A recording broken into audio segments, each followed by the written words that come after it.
NSC Fan TV, Drew here with Scott. A little late after a draw, 0-0, 0-0 at Chicago. Point on the road, that's okay. Point on the road. I mean, so what were you just saying about them in the point? Did it look like? Yeah, it looked like we were okay with the point. I mean, I was gonna just say it was a sloppy point. Sloppy point. But maybe given what we were talking about before we started recording was, maybe it wasn't quite as sloppy as we thought. Maybe there was a little bit more design to writing that game out. Is that what you were thinking you were seeing? I have a sloppy point about the sloppy point. which is that maybe always go meta. Always go meta, yeah. Which is that we were really dropping back to 5 a lot. And I think that is proof of your point. Yeah. That it was a point on the road. Because we were okay with dedicating that many players back. And I think in the final moments we had a late defensive sub even just to ensure. I think Miller came on. Yeah, Miller came on for Johnston. Johnston was, I think, cramping. Okay. Yeah, so was it? Yeah. Okay, I didn't see. And I think, but I think there was I think that Smith was just like, even if it's for 30 seconds, we are not going to let a cramping defensive player be out there. So it actually was. I didn't see him cramping up. Yeah. I must have missed that. Yeah. Okay. But in either case, I mean, we dropped back to 5 a lot. Lovitz and Johnston. Were no longer wingers; they were fifth defenders. They were fourth and fifth defenders. That was insane. I mean. But that may explain some of the difficulties that we had in the front going later. Because I have things to say about the subs. Well, I have things to say about the starting lineup. Okay, let's start with the starters. Finally, yeah, we've seen he who shall not be named. Yeah, starting up front. Yeah, and there were moments. I thought that he had good moments. No, I thought he had really good moments. I thought why. What was the holdup, I guess? Yeah, I think that the holdup is just the high quality of the other players in the front. Okay. I think that Sapong is having a great season. I think Mukhtar is having a great season. And there's not a lot more room in that third spot. Rios has turned out to have to be a reliable forward for us. So there's not a lot of room for him to be. Well, do you have something to say? I have something to say about Rios. Okay. I think he's really good going forward. I agree. I think he is reliable generally. But in that game, I don't know if he was that reliable. So I have a case in point, maybe. Yes. And that was the 74th minute, where he had beaten a defender, and I think all he had to do was put it across the goalie. Yeah. And he flubbed it. Yeah, kind of flubbed his lines a little bit. He flubbed it, and I mean that happens from time to time, but. I guess when you're on the road like that, it's understandable. Gotta put him away a little. It's understandable, but totally, I still think totally ruthless in Atlanta under with maybe not quite as much pressure on him for that goal, but against Chicago, I guess I don't know. So I think that Loba had the pass of the game. Loba did have the pass of the game. Loba that heel. So but I think that was the only. I think that was the only time that there was actually good link-up play between him and Rios. Another of my points is that Loba's positioning was weird at the start. I agree. He first was out. But by that pass, I think he had it down. I think he wasn't sure what was going on quite yet. That little cute back heel was chef's kiss perfect. Yeah. But the problem is that he does that, which is awesome. But we need him to trap the ball. We need him to run to space. We need him to be able to drop back and reliably defend. He wasn't doing a lot of that. No, he wasn't doing that. No, regularly on plays going forward, he would just be in the wrong place at the wrong time. Yeah. I mean, I don't know if he just isn't watching their defenders or if he isn't watching where we're going. I think he's watching where we're going. I think maybe he's just not watching where other players are at. So I think now, given the way that the lineup was working towards the end of the game, and our wingers were dropping further back, the expectations from the forwards to produce as bountifully as you might say the starters might have is a little bit different, because if they're not, you're not getting the defense stretched as widely without Leal and Johnston running up. Yeah. And so they're able to crunch him down a little bit more. So now there's almost less chance for him to even do that. So very good point. I think that's, and so I think that there's some mitigating considerations in favor of that, but there's still work to be done, and there's still spaces to be occupied, and I'm still, again, I'm still waiting to see the significant upsides that he brings. And especially to justify the price tag. Right. I think that's the other thing. Right. Because we only have so many designated players. We only have so much money. Right. And a lot of money and a slot going to him. Is it justified? At this point, we haven't seen it. We haven't seen it, and we have needs elsewhere, particularly with creative midfielders. Because I feel like that game, I think that McCarty had a mediocre game. Yeah. And that showed in terms of the production from us going forward. We were clearly missing Mukhtar playing that perfect 10 role that he plays. We were missing Mukhtar in the front, and McCarty having an average game and not playing the full 90 meant that we had to rely on Godoy and Anunga. Yeah. And the other thing about they were frustratingly uncreative. And the thing about Anunga, just to dig in a little of criticism, is that he got just reckless challenge in I think the 54th or 6th minute in the start of the second half. I think getting on a yellow that early in the second half is not good, because it means, especially when you're away and things are tied up like that. Yeah, and you're having to play and we're going to play defense. And we're going to end. Yeah, we had to go back to a 5 in the very back very often. Yeah, I don't think that was smart. I think the challenge was poor, and I still like him as a defensive midfielder. I like the confidence in the way he tackles. Yeah, there's some upside to that.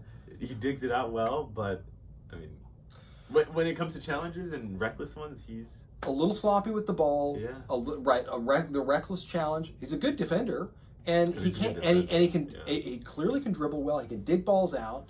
But here's the point.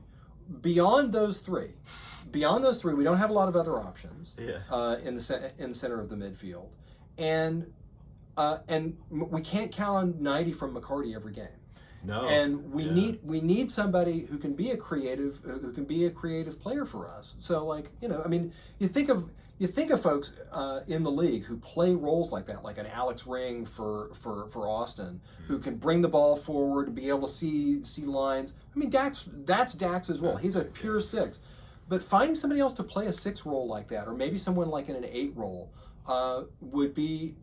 is something that we need, and we don't need. I just don't think that we need right now, and maybe for the next 2 years, a really heavily overpriced forward who sits on the bench. Well, that's the other part is that we have plenty of forwards who can sit on the bench. We just don't have to be using the designated player for it. Well, also another thing, right? One thing you mentioned is the 2-year out part. Yeah, that's the other issue. So you point this out with Dax, is that, I mean, looks like he looks great in a tie. His next job is in the booth. He looks great in a tie. His next job is in the booth, right? He's gonna be super you can't. Not only can you not count on him for 90 every game consistently, you also can't count on him for the seasons to come. Right. This has been a great season. This has been a great season. We also haven't had. Is this a swan song? I don't know. Maybe he's got another season in. Maybe he's got 2. Maybe he has 3 for all we know. But he's not. But even if he does have those seasons, he's not going to be playing all 90. There's no way. He's not going to be playing every game. There's no way. So we need to be thinking about that creative midfielder role, because without someone playing a role like that Dax plays, we've got a problem. Yeah, we've got a problem. I mean, you even notice it when he's. I mean, so we just had him out for a few games after the really weird double red card scenario. Very exciting, though. Very exciting. I'm just happy that we were both down to 10. Yeah, that's exactly it. Had they got him for it, because I think he did initiate things, that wouldn't have been fun. That was just a crazy escalation. Anyway, so we saw what things were like without him for a bit. Yeah. And it didn't look the greatest. Didn't look good. Yeah, just imagine that looking forward. So we have spots to fill, and we're just complaining about the roster. We're just complaining about the roster. There's so many other things to complain about, especially about that game, which is the field. The field. It was hard for me to even know. Look at the face you made. Rewind that at home and look at the face he made. the football lines. You had like the 50-yard. Oh, look. There's Rios on the 50-yard line. What's the 50-yard line? What's he doing? And then it felt like an optical illusion, because the out of bounds lines, I was like, I completely was aware that those weren't. Yeah. You are not out. That was not the touch line. Yet I felt like that was the touchline. Weirdly narrowed the game, didn't it? The game felt incredibly narrow, and you know why? Because even for them and for our wingers, like the wingers were like running, and they're like, "I'm on the touchline." They're like, "Dude, you have like 15 more yards over there. There's all that green place over there. You can go there. Ball can get to you." And so it weirdly narrowed everybody's game. Maybe Rios is going for a field goal. Football field, it counts for 3. That would be awesome. That would have been 3 points. Yeah. No, I think you're right. Though. Even the wingers were just acting like that was the touchline. No, that wasn't it. Yeah. But it looked like it. It felt like it. So. And there were and so the field was unsightly. That's one thing to complain about, just as a fan and as somebody who's just a spectator. The field was unsightly. Yeah. The lines on the field distorted play. Yeah. And the quality of the turf was abominable, especially, and maybe it was for the benefit that play was narrowed, because whenever you went to the spots where teams would be lined up, you know, if you've got like 14, 15, 300-pound linemen standing around with cleats on in an area, it's not going to make it a good place for a soccer ball to roll over. No, I think the ball will skip weird. Yeah. The ball will skip weird, and I think that happened to who was it? I'm not even going to try to remember, but that happened to somebody. Ball was bouncing weird, and it could have been because of the chopped up field. It could have been because they chopped up the field and then painted it. Yeah. It's gonna the ball gonna skip just like it's on grass whenever it's on like paint and dirt. It's all It was unsightly, and it probably affected play. Yes. I mean, yeah. So I want to. So we've complained about the offense. We've complained about the midfield. Let's end on a high note. Okay. Because the defense played fantastically. Yes. The 0 for us was something to complain about. The 0 for them is pretty much nothing to complain about. Yeah. The back 3 had such a strong game, or back 5. I was going to say, really, but also getting that system working too. Yeah. To where they're just really on those wings, whether it be defensively or going forward. I think that in itself is a testament to Gary Smith and the team building. And the composition working out, and I think that's right. I think that there's a lot of great chemistry with the wingers being able to sort of be part of offense, part of the midfield, and part of the defense. That's great, and it may be a holdover from the old 4-4-2 because they were really defenders. I was going to say the 4-4-2 was dogma at a point, and he'd reached a point where he got over dogmatism. But the holdover from those dogmas actually pay some dividends. Yeah, because now they're like, oh great. I know exactly what to do. I know exactly what to do. So I think with Zimmerman back too, I think it. And I had pointed out that I think personally that Zimmerman really warrants 3 in the back, just because he has such an eye going forward, and when set pieces happen, right, he wants to stay. He does want to stay up. He does want to stay in their box. Yeah. But I think that that part of it can be managed. Yeah. With responsible coverage by midfielders who will drop back. So I think that Dax is somebody who responsibly comes back and plays center back. Yeah. When Zimmerman goes forward. Yeah. The other part of this is Joe Willis. 3 saves. The one on Barrich in the 91st, 92nd minute. That was a game-saving save, and I think that was the one time. The defense never really cracked. There were a couple points where they bent. There was one point that was a crack, and Barrich had a chance, and Willis was all over it. Willis was all over every ball in the air, but Barrich was pretty much silent all game. It was I don't think that I even heard his name until the 40th-something minute. Yeah. But then he had that chance really late, and man, that could have just been a heartbreaker. But Willis was on it, yeah. I think he's been consistent. Yeah, consistently consistent. He's consistently consistent. Well, yeah, and this is a career season for him, I think. Yeah. And so kudos to Joe, and we got a lot more games to go. This is a banner year for the defense. I mean, I think it is, especially being stretched towards the end of the season now, where we've got this many games away. And then now we've got a game today at home. Right. Yeah. I mean, it's back and forth, and we haven't seen Willis crack. Not I think unfairly, right? But the defense too. It's been, I think with Zimmerman back, it's been great. Even before him, it was great, right? I think Onibaba looked great in the middle. I think Onibaba was... But I'm not going to lie, Zimmerman... brings a whole other level of dimension to the play. Being able to stab. So the one thing that I'm impressed by Zimmerman with is his footwork. Okay. He is somebody who's able to stab at the ball and not be out and not be unbalanced. Yeah. That's something that that is like next level element where it's like he can be running and stabbing, or he can make a stab and not get run around. That's interesting. And so I think that that's one thing about his game that I really admire. But you know who had just, I mean, Jack Mayer fits fantastically in that 3-back, is good in the air, he is the slightest of our 3 center backs. And so sometimes I've been worried that he's going to get bullied by some of the bigger forwards. That's right. And it doesn't happen. And so I need to get over it. I mean, it's true because Romney is burly and he has the big throws. Because he had in that game a little throw, and that surprised me. Yeah. He went for a little throw. No, big throw only. No little big throw, Romney. Only big throw. Only big throw. That's practically a set piece. That's practically a set piece. Why are we wasting this on a short throw? It really is a set piece. Yeah, it really is. I mean, Zimmerman comes up and he's like, hey, on this big slab. I can get it back there. Thor's hammer. Yeah. Well, that's all I have to say. You have stuff? That was it. All right, I'm gonna check my notes. Well, actually, one more thing. Yes. What's going on in Chicago? I saw Wiki Out. Yeah, I saw Wiki Out posters. Yeah. I don't know if things are looking dicey. Well, I mean, that is a team that looks like they've fallen and they can't get up. I mean, good for them getting a point. But at home, I mean, I saw Wiki Out posters. I don't know what that's about. I don't know a whole lot about. So I don't know. I'll even say something like this. I enjoy playing our games at the Titan Stadium, but I don't like the fact that it's Titan stuff everywhere. No. You know? Yeah. I want it to be NSC stuff. Yeah. I want it to be our home and for it to be a soccer stadium. Yeah. Right? I mean, yeah.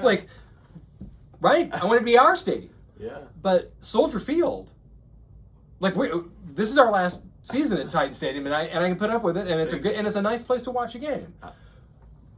But they moved in. They chose that. They chose, They chose that. They chose that piece of garbage to play soccer there. That I can understand the sort of the romance of Soldier Field, but I would not choose that for me. I would not. Never. The romance of Soldier Field was over whenever you saw the field. When you saw the field, you saw that it was in a desolate state. It was not good. It was like cracked earth. It was ridiculous. Yeah. It was not good. It was and maybe something about I'm going to say something about the politics of the MLS. Okay. And its relationship to other sports. That right there was the MLS playing Little Sister. Yeah. And not to the fucking NFL, but to fucking college football. To college football. They chose Soldier Field. I don't. Just the visuals of that, which is that here we are. This is an MLS game, and it says Wisconsin all over by the goal. In the middle, they could not undo whatever they did for that game. I mean, it just... Yeah. So here's some good news. And this is kudos to both the Titans and to the NSC staff. Scheduling things for NSC, and that's the reason why we had the sort of the early spring, the early heavy early home games and the lighter home games at the end, so that we wouldn't have to have that sort of get stepped on by the NFL phenomenon. Yeah. We'll see tonight. We'll see tonight because the Titans are in apparently full force. I really don't know. Yeah, but the Titans are and the Titans have had some home games, and so the question is, what's the field going to look like? Now again, we've had a lot longer between times. True, and I've seen a lot of Titans hats running around, so they're all hyped up. Let's see how things look. I'm happy to see the Titans do well. I'm happy to see people be fans. I'm not denying that. The thing is that if it's our game, I'd like to see our stuff. I'd like to see our stuff, and I'd like to see the pitch not in cracked earth condition. Cracked earth. This is cracked earth. Cracked earth with spray paint. That'll clean it up. That'll clean it up. It'll look just fine for the television audience. I don't want to see balls skipping weird. Oh, man. Tonight, you'll hear from us tonight. That's right. We will have opinions about that. Yeah. Okay. NSC Fan TV. Drew and Scott, we're out.